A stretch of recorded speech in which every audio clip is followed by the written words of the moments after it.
en la televisión en vivo y no lo podían creer. No era una imagen de película, era algo que estaba pasando y que sorprendía y hackeaba todos los protocolos de seguridad del mundo entero. El terrorismo llegaba a los Estados Unidos, esta vez para instalarse y quedarse para siempre. La mayor victoria quizá sea no solo las víctimas fatales y el terror, sino la instalación del miedo. Hay sociedades enteras hoy en diferentes puntos del mundo que ante cualquier amenaza el pánico se empieza a ejecutar. ¿En qué cambió el mundo después del ataque a las Torres Gemelas? Informe especial acá en Remix de Noticias.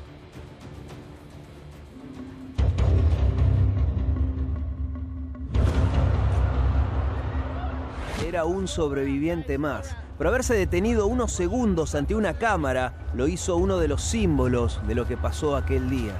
Hey, what's your name? Tom Canavan. Tom, what happened, man? Big boom.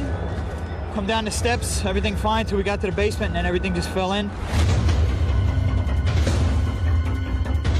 Para cuando cayó la Torre Sur, Tom ya había llegado a su subsuelo. Había bajado corriendo desde el piso 47 en donde trabajaba. Increíblemente, con miles de toneladas encima, el hombre logró ver una luz entre los escombros. I got trapped in there with another guy, crawled out, kept getting hit in the head, hit bags all around. Finally we clawed our way out over the rubble. Pero el recuerdo de aquel día en el sótano de la Torre Sur sigue siendo imborrable. And it seems like yesterday. You know, the physical pain is gone, long gone. The mental pain, that anguish still is every day. You hear certain noises, certain smells. A plane flies over, it comes back. It'll never go away. So you'll never get over it. As people tell you, just get over it. It's 10 years. You won't get over it. You learn to deal with it. Tom Canavan vive sabiendo que fue algo así como un elegido. Alguien que en medio de uno de los peores desastres del siglo vio una luz, una vía de escape que lo alejó de la muerte.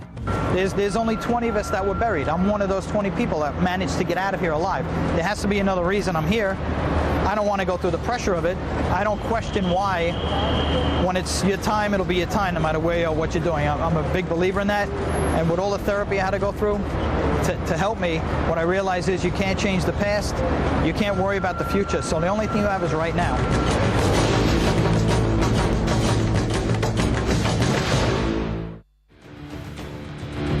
Bueno, esta imagen que están viendo ahora es lo que quedó. Esto es un homenaje. Esta imagen es en vivo, lo que están observando ustedes en este momento.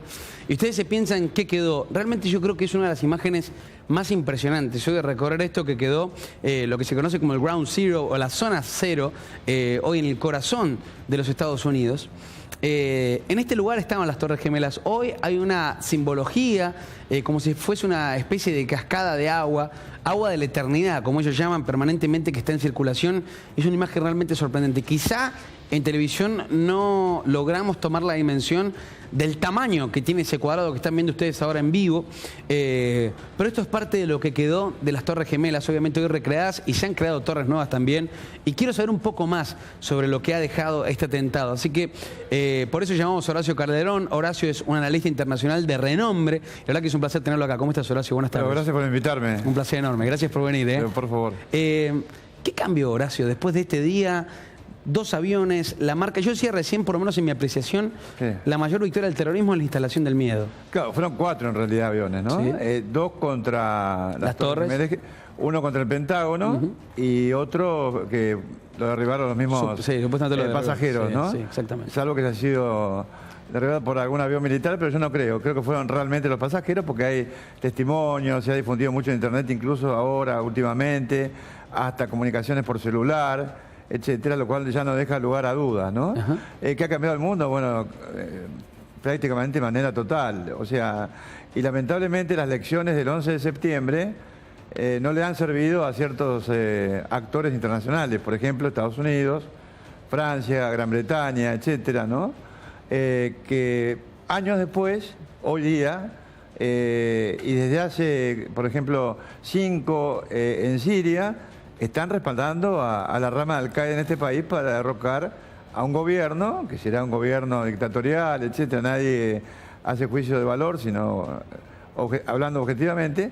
Bueno, han respaldado y siguen respaldando a grupos yihadistas y específicamente a la rama de Al-Qaeda en Siria, que en definitiva es la organización que realizó estos ataques. ¿Pero es una gran victoria la instalación del miedo para los terroristas? Pero por supuesto que sí, ¿no? ¿Es el objetivo del terrorismo? El objetivo es, obviamente por algo se le dice terrorismo, ¿no? Se instalar el terror y coercer a través de actos de terror a gobiernos, por supuesto estamos hablando de Estados-nación, ¿para qué? Bueno, para que cambien sus agendas políticas, cosas que han logrado, ¿no? Porque, por ejemplo, estos ataques, por ejemplo, en Europa, los de Charlie Hebdo, los anticipamos acá en el 5N, ¿no? Leyendo, aunque parezca mentira, porque en Europa no está permitido hablar con libertad sobre estos temas.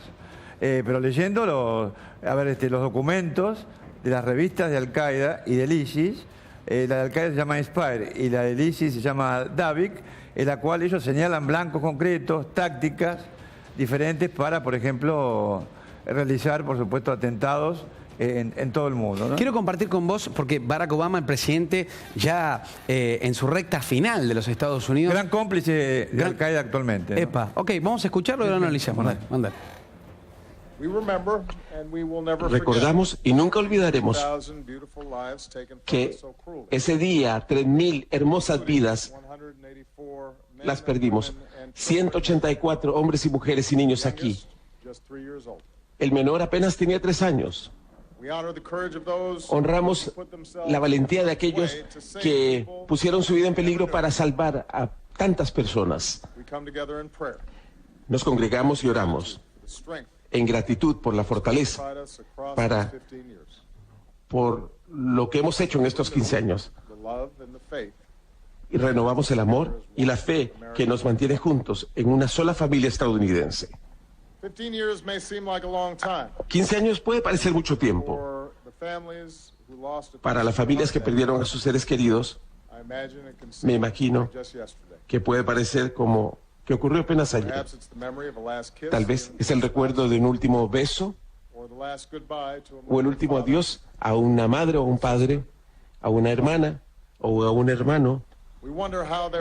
Nos preguntamos cómo pudieron haberse desarrollado sus vidas, sus sueños, cómo se hubieran conformado, tomando en cuenta que ninguna palabra que podemos ofrecer va a poder borrar completamente el dolor que llevan en su corazón. Pero ustedes, los sobrevivientes, los familiares del 11 de septiembre, su amor sostenido y su fe ha sido una inspiración.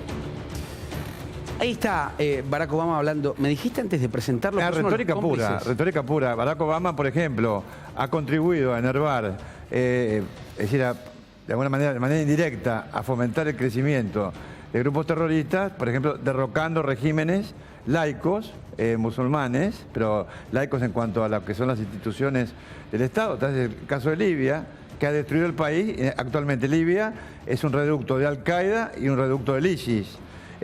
Han hecho lo posible para derrocar al gobierno del presidente Bashar al-Assad en Siria, no lo han logrado hasta el momento y convirtieron a Siria en un caldero realmente en el cual pululan, por supuesto, todo tipo de organizaciones. Y evidentemente... ¿Vos estás diciendo que el presidente de los Estados Unidos... No, concretamente, porque aparte de eso es una cuestión que es prácticamente conocida por todos los especialistas, muy poco contestada, salvo... Porque claro, Horacio, uno lo que entiende es que la imagen en este discurso, lo que da el presidente de los Estados Unidos... retórica. Claro, es decir, todo lo contrario. La retórica vacua... Combatir contra el terrorismo, Estados Unidos como superpotencia, después de ver la película de la guerra de la invasión de Irak y todas estas cuestiones, o las cabezas de todos los líderes que han caído, da la impresión que desde el imperialismo, como se conoce, desde la potencia mundial, la lucha ha sido combatir. Sin embargo, está diciendo todo lo contrario, que ha ayudado a potenciar las acciones terroristas. Ayudó a potenciar, por ejemplo, él hace pocas semanas dijo, fue un error lo que hice en Libia, pero me convenció Cameron. Es una cosa realmente, ya pasa de la ingenuidad. Cameron que ya está. A otros terrenos, ¿no? Pero que lo convenció Cameron, como si fuera un chico de colegio que diga, señorita, el niñito Cameron me obligó a atacar a Libia. Realmente, para mi punto de vista, el legado de Barack Obama va a ser realmente muy poco reconocible. A ver, ¿vamos hacia un mundo con mayores actos terroristas? Vamos a un mundo donde la violencia va a ir increyendo. Eso también conviene a los terroristas. Déjame tratar de entenderlo, Horacio. Sí. Digo, ¿por qué pasa esto? Porque uno empieza a pensar, digo, el Estado Islámico, Sí. que tanto permanentemente sus acciones a través de las redes sociales Sí. infunden miedo, se adjudica antes que nadie las acciones terroristas de los últimos tiempos. ¿Cómo se financia o quién financia? Digo, ¿dónde está la complicidad detrás del terrorismo? Bueno, por ejemplo, en el caso, depende de qué organización estamos hablando. a ver. Con respecto al caso ISIS, Sí. no hay que olvidar que ISIS, o Estado Islámico, entre comillas, anteriormente se llamaba Al-Qaeda en Irak, tuvo varios nombres. Fue fundada en el año 2003. No como dice Donald Trump, que fue fundada con el apoyo de Barack Obama y Hillary Clinton. Fue antes. Porque la raíz fue en el año 2003. Bueno, fue prácticamente diezmada su fundador, del cual Condoleezza Rice dijo que era un táctico brillante y lo comparó con el general Lee de la Guerra de Secesión de los Estados Unidos, nada menos, que era un táctico sanguinario pero brillante. Bueno, lo mató Estados Unidos con un soplo muy probable de Al-Qaeda mismo, de Al-Qaeda central. Luego matan a los dos sucesores en el año 2010 y Estados Unidos diezma, conjuntamente con las tribus iraquíes, diezma a lo que era Al-Qaeda en Irak, hoy Estado Islámico. Sí. Hasta ahí me seguís. Bueno, ¿qué sucede? Ellos se dispersan hacia el norte de Siria y hacia la frontera con Irak. Cuando se producen estas supuestas rebeliones, que no fueron tales, por ejemplo, en países como, en este caso específico como Siria, ¿qué sucede? Le dan apoyatura a cuánto grupo, a cuánta organización terrorista quisiera ingresar a territorio sirio. ¿Para qué? Para derrocar al presidente Bashar al-Assad, al cual no me une ninguna simpatía. Estoy haciendo simplemente una enunciación. Realista de lo que sucedió, ¿no? Entonces, ¿qué sucede? Estados Unidos fomentó sus grupos rebeldes, Turquía fomentó a otros, Arabia Saudita a otros. Turquía les abrió la frontera, que Turquía estamos hablando de un país miembro de la NATO. Vos estás diciendo esto, ¿cómo es el tema de fomentar? Bueno, ¿es apoyar, es darle armas, es darle estrategia, entrenamiento? Ha respaldado con armas. Es una contradicción enorme. Claro, no es una contradicción si uno puede a lo mejor leer digamos, los objetivos finales, porque de este tipo de contradicciones, ¿qué sucede? El auge del terrorismo habilita cierto tipo de estados para que se conviertan después en quienes combatan ese terrorismo que han creado. Por ejemplo, Muammar Gaddafi, el líder de Libia, quien yo conocí personalmente, era un archienemigo, por ejemplo, de Al-Qaeda. Lo derrocan, ¿no es cierto? Es muy simple para que el televidente sobre todo entienda, ¿no? Sí. Derrocan, por ejemplo, a Gaddafi, destruyen Libia y se instalan cuanto grupo terrorista hay ahí, sobre todo el ISIS y Al-Qaeda. El ISIS en este momento ha sido expulsado después de mucho tiempo de la aldea o ciudad Sirte, que es la natal por ejemplo, de Gaddafi. ¿Y qué sucede? Entonces ahora, por supuesto, el gobierno libio actual, que no domina todo el país, ¿qué pide? Pide la ayuda exterior. ¿Para qué? Para combatir. Ahí entra el negocio. Ahí entra el negocio. O sea, vos decís que hay una activación del terrorismo para después activar el negocio de la ocupación o la incentivación de combatirlo. Simple. O sea, es constante. Y el mundo apunta a que cada vez sea más así. Eso es lamentable. Exactamente. Eso, Nico, es lo que pasa, ¿no? O sea, incendian países y después aparecen como bomberos para que todo el mundo entienda, ¿no? Por eso estás diciendo que Barack Obama, como presidente de Estados Unidos, es uno de los principales activadores o potenciadores. Yo lo considero responsable, yo lo he dicho hasta en la CNN, esto en reiteradas oportunidades. El presidente de los Estados Unidos es un cómplice. Es un cómplice, directamente lo he dicho digamos, en cadenas internacionales de los Estados Unidos. ¿Y cómo ves?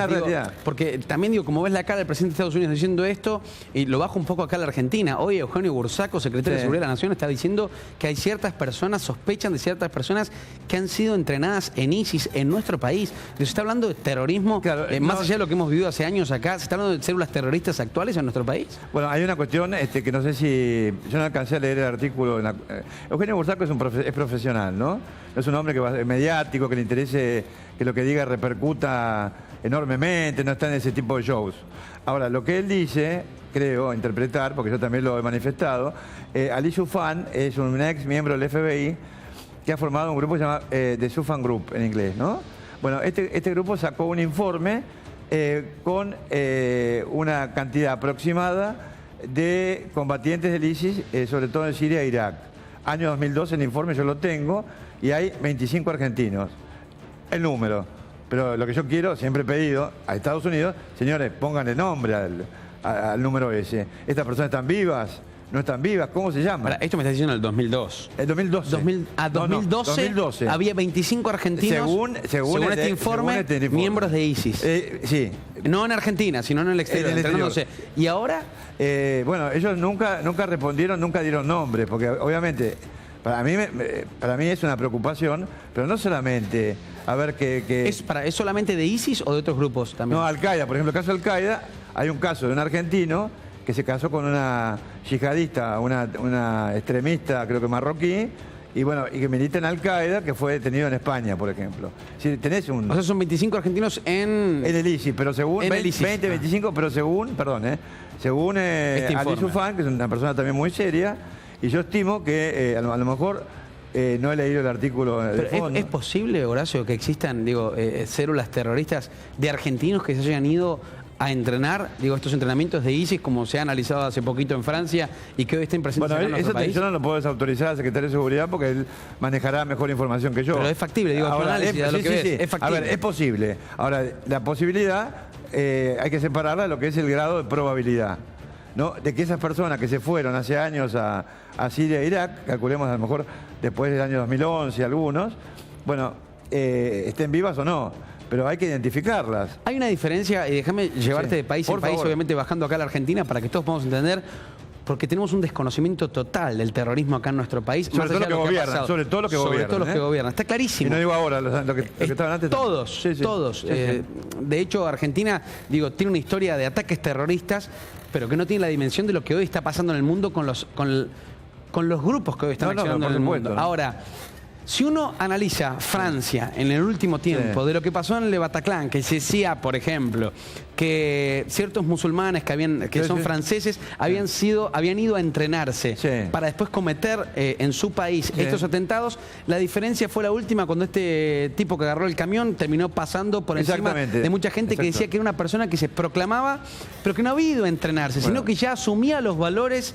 que proclamaban estos grupos terroristas en las plataformas digitales, en las redes sociales. Pasó en Uruguay. No olvidemos que hace unos meses atrás, en Uruguay, Paysandú, un militante, es decir, un fervoroso adherente a estos grupos yihadistas, acuchilló a David Friend, que era un dirigente judío de esta localidad uruguaya. Ahora parece que dicen que es un psicópata, etcétera.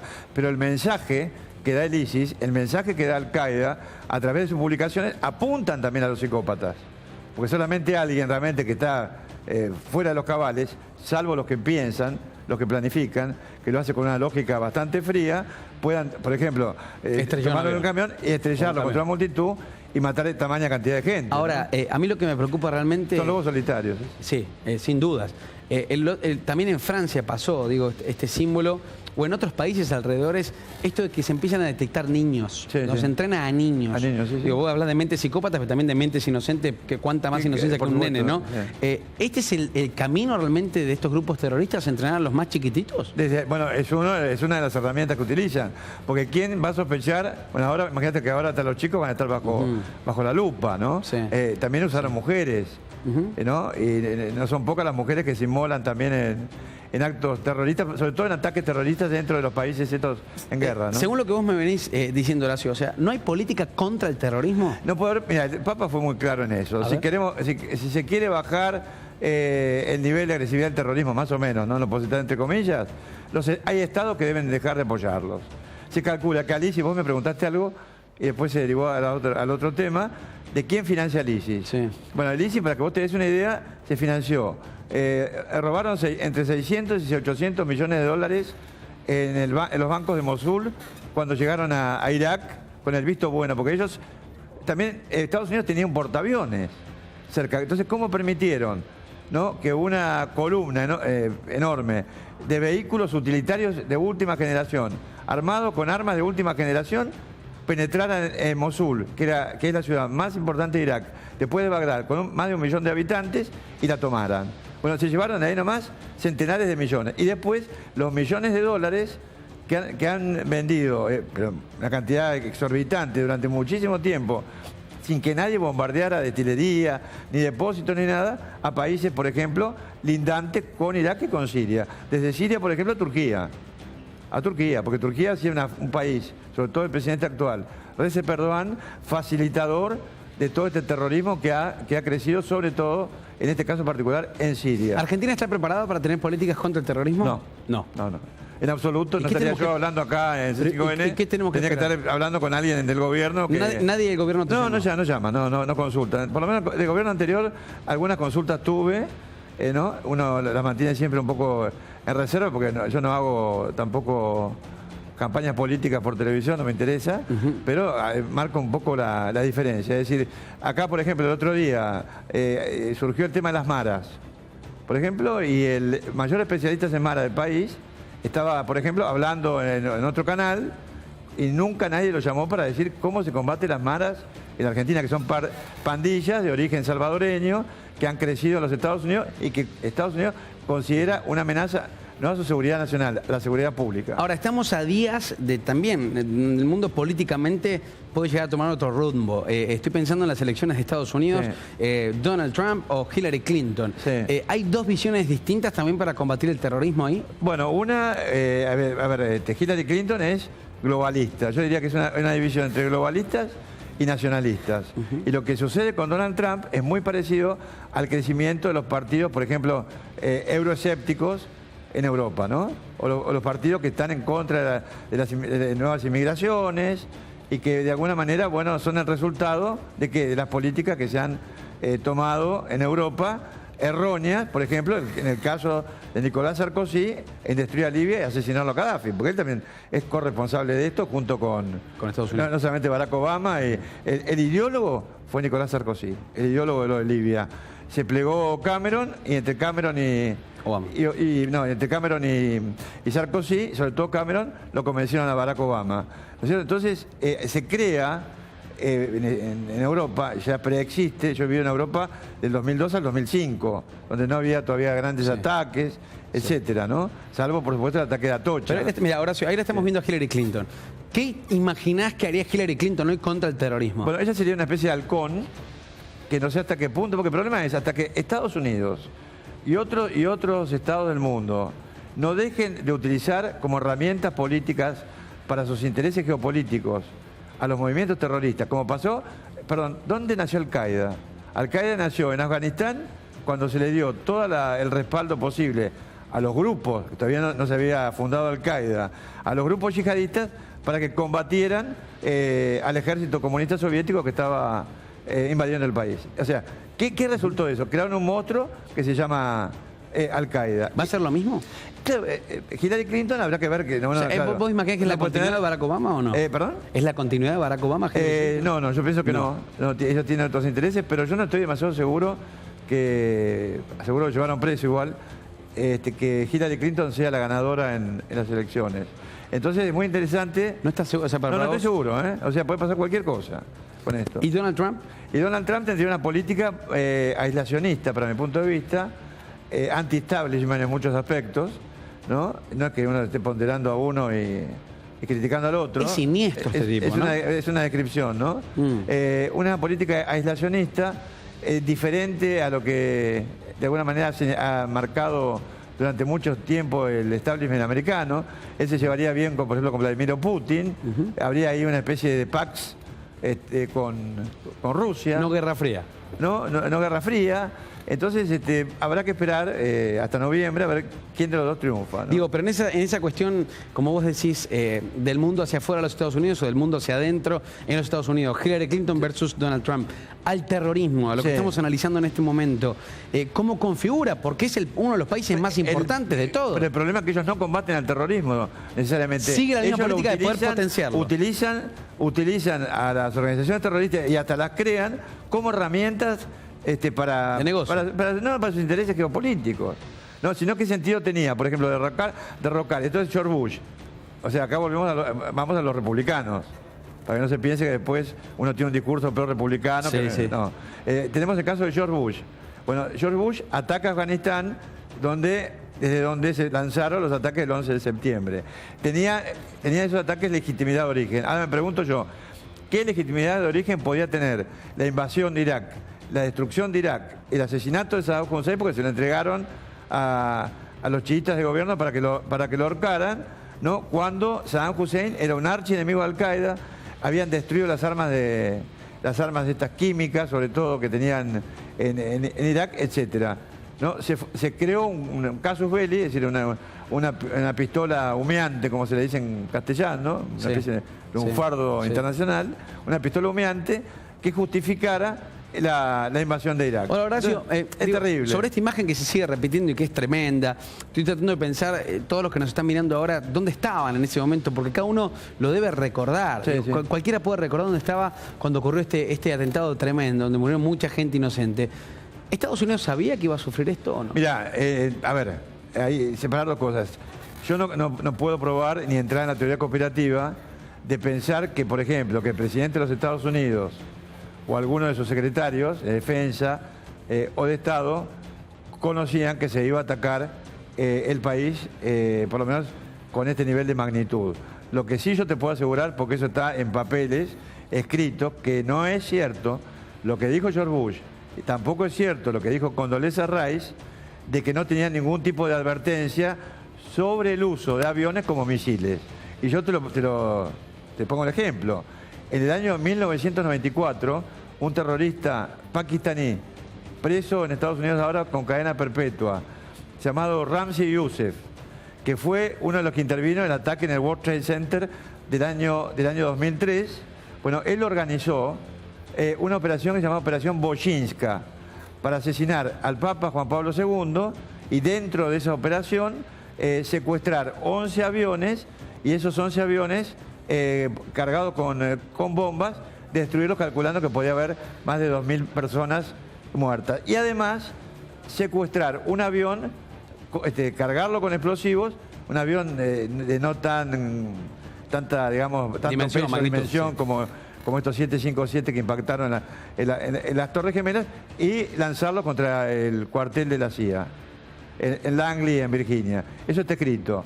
Después, llegaron 2 de los terroristas de Estados Unidos, por ejemplo. Tengo, por ejemplo, fallas de inteligencia y fallas de seguridad, ¿no? Después está la teoría conspirativa, si los dejaron entrar. Yo no me...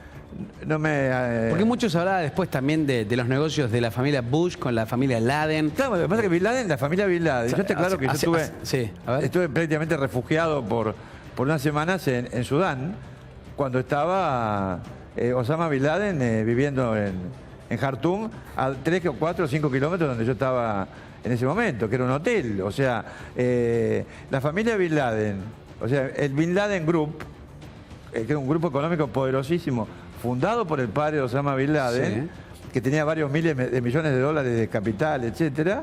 Bueno, por supuesto, operaba negocios petroleros, de comunicaciones, etcétera, de todo el mundo. Ahí está, bueno, eso que indica como la teoría conspirativa de saber, digo, el por qué atacaron las Torres Gemelas. Atacaron las Torres Gemelas porque para ellos era, el centro del poder financiero de Estados Unidos, y político y financiero. Bueno, este es el hoy. Estas son las nuevas torres que se hicieron, que son aún, creo, más grandes que las anteriores. Obviamente tienen, me imagino, un sistema de seguridad 10 veces mayor a lo que era antes.